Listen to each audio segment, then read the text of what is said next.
Hola, soc Adrián i em dedique a la ceràmica artesana.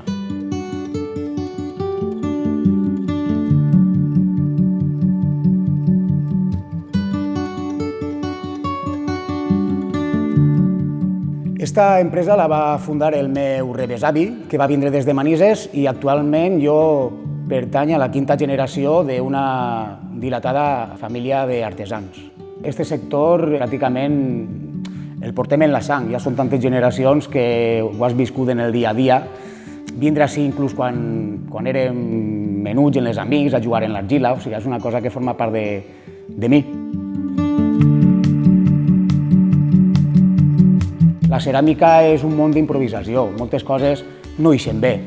Sempre l'experiència t'ajuda a solventar depèn de quines situacions. Jo tinc per ahí moltes anotacions de mon pare, del meu avi, a l'hora d'elaborar mescles d'esmalts, components, etc. I a dia d'avui encara les utilitze. En el món de la ceràmica n'hi ha moltíssimes tècniques.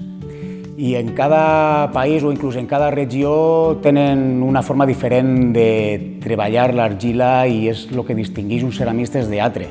I hi ha que tindre en compte que el que es diferencia de la ceràmica industrial és que així no intervenen màquines. Així sempre intervé la mà de l'home. Perfectament, una de les peces, des que jo comencé a elaborar-la fins que aplega l'almacén, pot passar 15 voltes per les meves mans. Molta gent, quan li explica el procediment, es queda realment sorpresa. I la gent es dona compte de lo realment elaborat que són les peces que fabriquem nosaltres.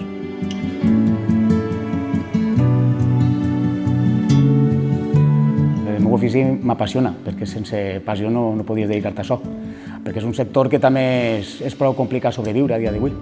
Ens dediquem a fer productes exclusius, valen diners, òbviament, perquè l'elaboració és completament artesanal, i tota la meva família, mon pare, ma mare, tots vivim amb la il·lusió de que aquest sector continuï, clar.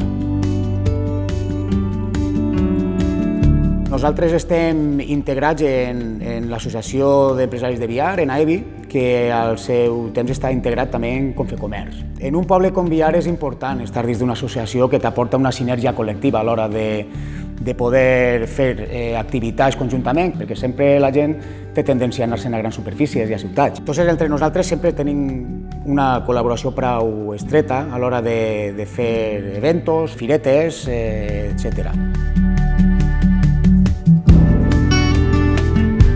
El comerç local sempre va donar una atenció més pròxima al client. Una de les coses que ens distingeix de les grans superfícies és això. Crec que és un tema de conscienciació de que la gent deu de recolzar sempre el comerç del seu municipi, perquè sense comerç locals el poble està mort. Gaudeix del nostre producte, compra al comerç local.